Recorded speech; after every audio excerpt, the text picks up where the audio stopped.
Olá, amigos. Estamos novamente aqui na Associação Médica Espírita de Ribeirão Preto, no qual vamos falar de assuntos entre medicina, ciência e espiritualidade. E hoje o tema que nós vamos discutir é a fisiologia da desencarnação. O que seria desencarnar? O que seria morrer?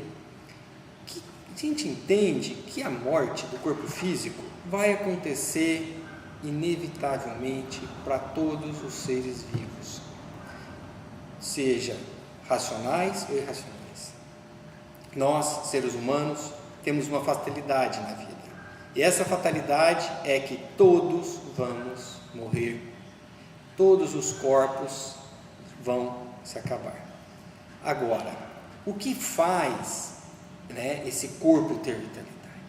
Porque enquanto nós estamos no corpo, a gente não formula ainda a ideia exata do que seja a realidade além da morte.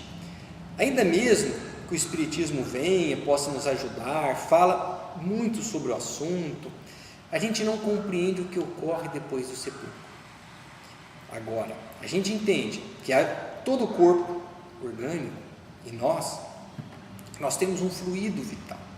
Que o fluido vital é um fluido mais ou menos grosseiro, ele é responsável pela animalização do corpo, ele traz a vida no corpo. E ele é derivado de um outro fluido, que é o fluido cósmico universal. Mas o fluido vital, quando vai se extinguindo, se acabando, com o processo do envelhecimento, nós vamos perdendo o nosso fluido vital até chegar no momento da morte. Então, quando nós temos a deteriorização do fluido vital, vai chegar um ponto que não tem como mais manter a vitalidade do corpo físico, e aí é a morte do corpo físico.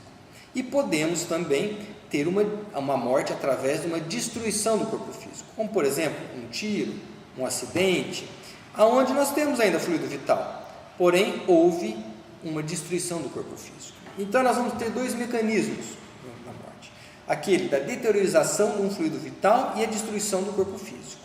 Quando temos essa deteriorização, temos uma exaustão do corpo físico e um desligamento do espírito do corpo físico.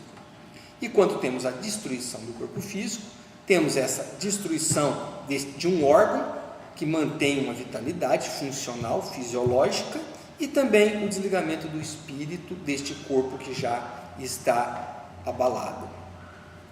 Nessa deteriorização do corpo físico, deteriorização fluídica, deste corpo que vai se perdendo, isso ocorre principalmente por doenças neoplásicas, infecciosas, onde o paciente vai se deteriorando.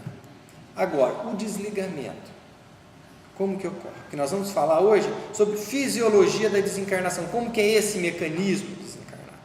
Porque morrer é uma morte física, é a perda do corpo físico. Desencarnar é o desligamento do corpo físico do espírito, que nós chamamos de perispírito também, quando o perispírito, o espírito se desliga e toma consciência do mundo espiritual. Porque 2/3 do que morrem não sabem nem que morreram aqui na Terra. Muitas filosofias, muitas crenças, religiões acham que morreu e simplesmente acabou e apagou tudo o que se passou. E nós, da doutrina, sabemos que quando morrem, nós continuamos a viver. A vida continua e é muito grandioso e muito maior do que a gente possa imaginar.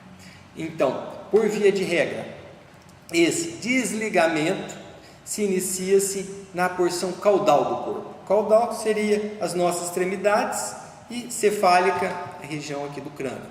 Então, se inicia o desligamento do espírito pelas extremidades, e o último ponto que se desliga é do quarto ventrículo da fossa romboide, que é lá no encéfalo, aqui. Então, a morte, o desligamento, o desencarne vai acontecer quando o espírito se desligou. O último ponto é a morte encefálica.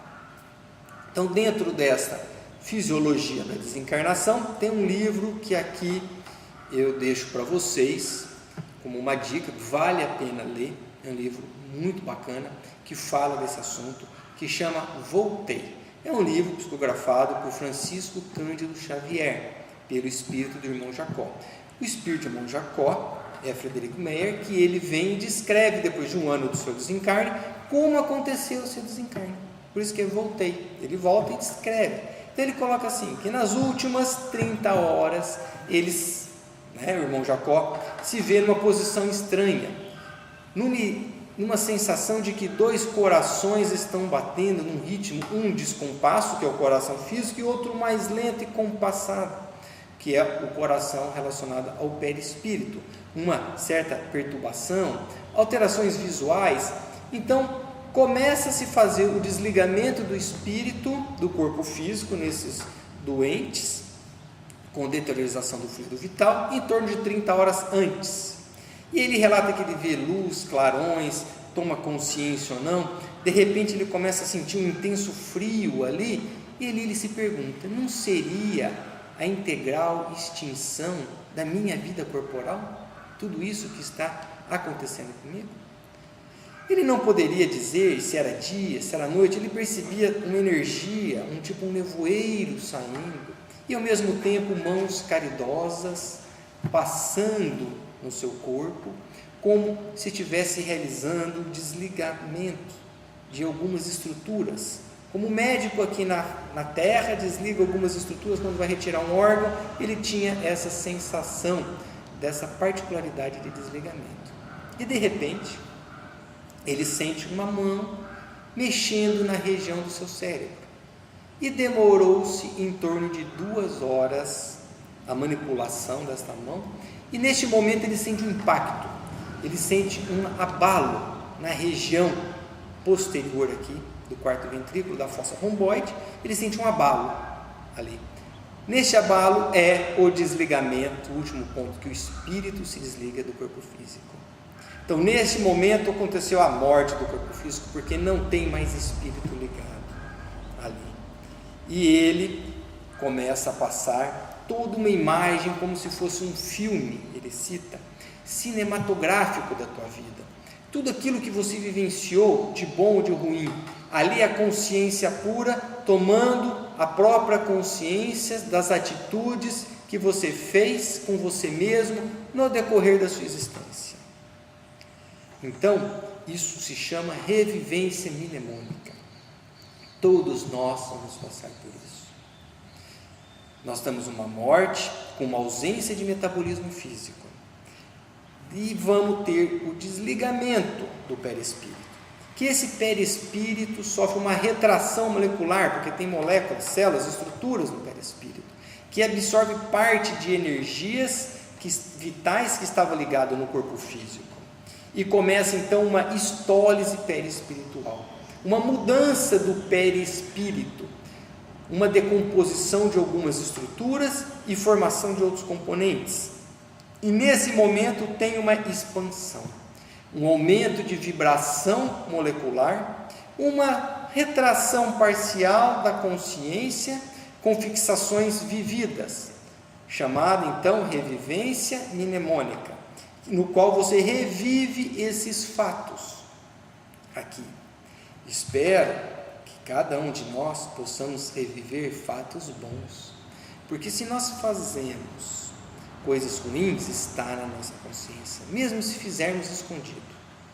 Feliz daquele que tem atitudes boas neste momento, porque tudo o bem que você faz vai repercutir agora na sua consciência. E aí se tem então uma retração, e nessa nova retração, dessa contração perispiritual, o espírito entra num sono reparador para despertar. Muitos se despertam e nem sabem que estão desencarnados, porque não tem essa consciência de que a vida continua depois da morte. Mas muitos se despertam e aí está no ambiente espiritual. Agora, quanto tempo demoraria para esse despertar? Nesse mecanismo da fisiologia da desencarnação, depende de cada um.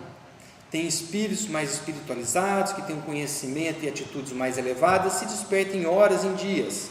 E tem espíritos que ficam anos, décadas, séculos, porque um século não é nada para a espiritualidade, que o tempo vibra diferente do nosso. Depende de tudo como se vive. Então, se desencarna, como se vive. E uma condição que Allan Kardec coloca é a condição moral. A causa principal da maior ou menor facilidade do desprendimento é o estado da moral da alma. A afinidade entre o corpo e o perispírito é proporcional ao apego a essa matéria, que atinge o seu máximo, cujos homens preocupações dizem respeito exclusivamente única da vida, dos gozos materiais, dos materialistas que querem só vivenciar os gozos que a matéria produz. Na verdade, nós vamos desencarnar conforme está a nossa consciência. Feliz daquele que tem esse conhecimento e se esforça para seguir uma conduta. Nós vemos bem que o Espiritismo não tem por objetivo acabar com os sentimentos das pessoas, porque a gente sabe que a hora que nós enterramos um ente querido, envolve um sentimento, uma vivência, um amor que transcende a morte daquele corpo que ali está. Mas o Espiritismo vem trazer um equilíbrio, um entendimento para a melhor compreensão dos desígnios de Deus, mostrando que até no desencarne é tudo muito programado, tudo muito organizado, e os espíritos médicos e os seus auxiliares estão ali fazendo o desligamento desse espírito. Deus, dentro dos seus desígnios, é o amor supremo. Então acreditamos em Deus.